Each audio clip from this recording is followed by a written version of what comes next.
But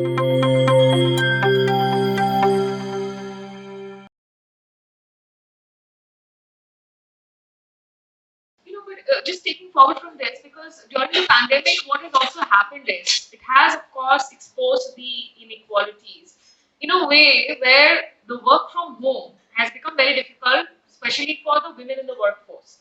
And we have seen them fall out of the workforce in large numbers. And many of these women who have fallen out, they find it very difficult to come back into the work systems.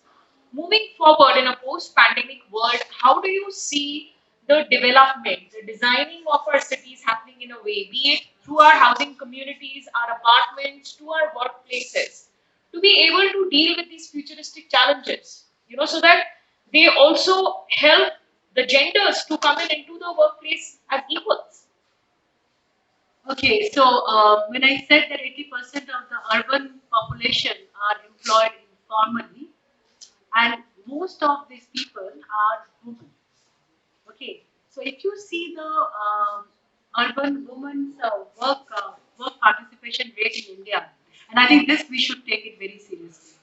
Although we keep on saying we are a very progressive country, but our work participation of women is absolutely low. If you compare this even with the other countries, I think we need to really put that figure up. So I think it's less than 14%. And in the formal sector, in informally, then it's we are quite good. But this is what I would say, and why does this happen? This has nothing to do with the housing issues or anything. This is to do with the security issues. How do you allow your woman to go and work in some places which you feel that it's not secured? So most women are then being restricted because they would take up informal jobs where you would say that okay, you go and come back and do your reproductive role and productive role simultaneously. So, and this is applicable not only for people with a lower economic strata, but even for people who are educated. They also do not allow women to take a complete productive role. They would say mix it up with a reproductive role and productive role, take care of your family and everything, and like you have to do both. So I think we are changing. I would conclude with a positive note. Paternity leaves in GIZ has become common. So we do have paternity leave now. Otherwise, it was always maternity leaves and the woman has to go out and come back only after 6 months. But by force now, GIZ says that 3 months the men also cannot work. So like these are the shifts in the policy level that you have to start doing that, and that would set out a culture. Culture is something that we are not born with. We also evolve cultures. And I think that is very important for us to recognize that possible for us to make a change. I would say, like when you say something like this, bureaucracy is a problem. I would not identify anything as a problem because this is an equilibrium that you have. You have bureaucracy to check the political wing to check the bureaucracy, and then if they do not get sorted, then you have a legislative thing. No, so I think as a constitution, we have a perfect setup, and bureaucracy. We have to also see where which kind of social background most bureaucrats are coming from. So what Mr. Ambassador also said, like if you are able to speak in English, you live in a big city, and then you have an attitude that the people who is growing up in Jharkhand is lower than me. That is not acceptable because everybody has to get the equal, and bureaucracy has to enable the situation. That's their job, and not to create further rifts. So I would say bureaucracy is not a problem as such. The civil society has to ask those questions to the bureaucrats, and maybe that job can be. See, power is something that needs to be public policies. Everything is a contestation of power. So you cannot just say that this guy is a problem, but then to solve that problem, what the other one has to do. Maybe the civil society has to play a bigger role, which they are not doing. Maybe they are not asking the question. The media has to play a bigger role. So I would say I do not identify them as a problem. I have compared per capita investment. I think we are doing we are not taking it seriously. If you go by the per capita investment, compare ourselves with the China, because it's a similar scale, we are investing way less than what we need to do. Okay, and then infrastructure is something that people cannot do themselves. They can build their own houses. They can invest in education. They can study hard. They can work hard. But I cannot go out and build a road. That is not my job. I'm not. I'm just not able to do it. So I would say urban, although it has come in the in the in our discourse, but is it that you can win an election, national election, with the urban votes? That needs to be thought about. We need to think about urban local bodies. They are the third tier of government. Supposed to be the third tier of government. Can you tell me who is the mayor of Delhi? Who is the mayor? You know, who is my political representative? Who is the mayor? And I think except for Kochi's mayor, I do not know anyone else. Like how many years after this Tamil Nadu elections is happening for the local bodies? So the third tier of governance is not yet ready to, they're not politically empowered to face the kind of work they're supposed to be doing. And when you say that, where are we going? I would say that, it is not the either this or that. It is not about what is urban and what is rural. Because many of our urbanization rate is still being kept at 30%. But if you think about it, we are 8,000 cities, out of which only 4,000 are legal ones or the sanitary ones. The rest 4,000 are sanitary cities. They are run by the rural governance. They are not run by the urban governance system. So I think this denial of urbanization for long has led us to this kind of a situation. Why don't we have the courage in saying that if this is a census town, let us try to make it a sanitary town. Like let us go legal. Then you would be having all the benefits. You have to do the elections, you have to empower the urban local bodies, and all this stuff. So I think there is a denial of it, and this is not between either this or that. I would say we have to do, urban is not in isolation. Urban and rural, and specifically the peri-urban, this is in a full, it's a regional development. This is in a full thing. No?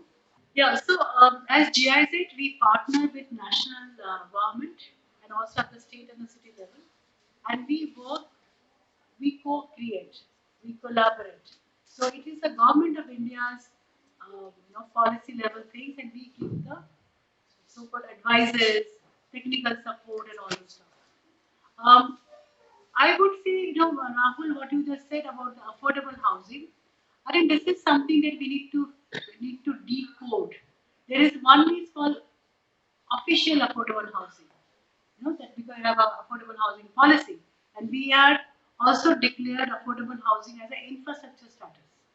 What does that mean? That means that the people who are making such affordable housing would get a incentive. Now, this affordable housing is not something that you and I can buy.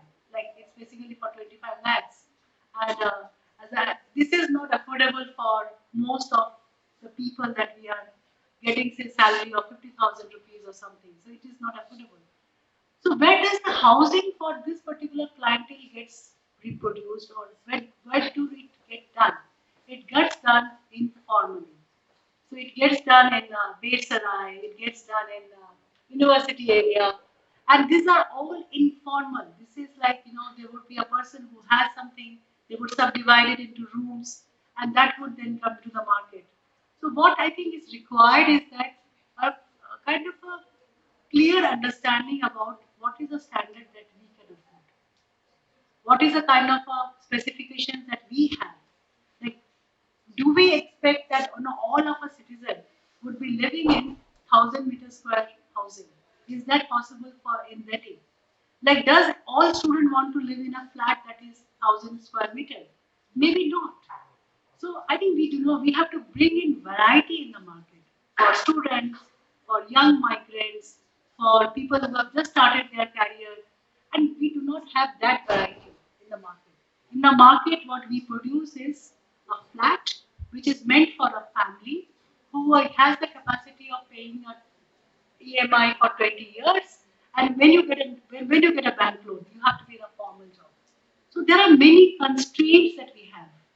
So people are employed informally, they do not require that big a house, they can do with a smaller one, and we have to bring in variety. And this variety, there's a gap in the market, in the formal market, and that gap is being filled up by the informally private. Urbanization has a very different charm. You know, what is urbanization? Urbanization is about anonymity. Urbanization is about you can live like if you ask me, Aparna, I don't even have to tell you my surname, but try this thing in the village. It would not work like that. They would just take your name and figure out the entire 14th generation after and before. So like rural and urban has a very different mindset. And urbanization is not only about employment opportunities, it's also about other kind of access to opportunities. I would like to be what I want to be, and that would give me urban. So it is not that people are only coming from because of the push factor, they're also coming from the pull factor. Okay, so that is one, and I would never say this is either this or that. You have to make your rural areas better, but you also have to invest in urbanization enough. So if you go to the say the northeastern part of India, it has a very different gender relations than if you go to say like come to north. And this is because of our historical reasons and everything. But I am a firm believer of change, and the change can come only with education. So, what you have in Sydney, this safety, but we also have other associated problems. I also lived in America for years, and I know that it's not that all that good. Like I also felt insecure there. All I'm saying is that it is possible for us to make a change, and change comes through when you bridge the inequity in a society. If you have a fractured society, this kind of things are bound to happen. So, and if you see the historical, women are a tool to take out your anger on. And I'm very sure Afghanistan and many other countries would tell you, like you rape a woman just to punish the father. It's a tool. Woman is a tool. So all I'm saying is that it's not the woman is a big the problem. The problem is the society identifies women to take out their anger to punish the men. I think the youth is also complacent. They are not coming forward and take it. They want the easy go. I would not really say that the old gatekeepers. I am bound to be a gatekeeper. If I become senior and I've worked hard and I have done all this stuff, I would say I would like to keep my status quo. I would like to maintain my status quo. That's the human tendency. You protect your own interest. But is the youth enough? I think they are too much into the also not having that going through the hardships and going through those strategic negotiations. So a lot also needs to be done from that. So I would say, yeah, I think you don't see it, and we can say that there are gatekeepers, they're not allowing. That is one part of the story. But just see, the given an opportunity, everybody wants to run out and take a job in a high-end job, and then that's the end of it. And oh, I will do some charity sometime. But who is there to fight elections? Because fighting election is not easy. That's not a very kind of a comfortable, zone that after educating and the kind of people you could deal with is not a very comfort zone. So I would say that youth has to take the plunge. They have to get politically, involved, and they have to take those difficult decisions in their life, and that has been done before. But I would say today a bit of a complacency because people who have got it, they have also kind of got back to their own comfort zones.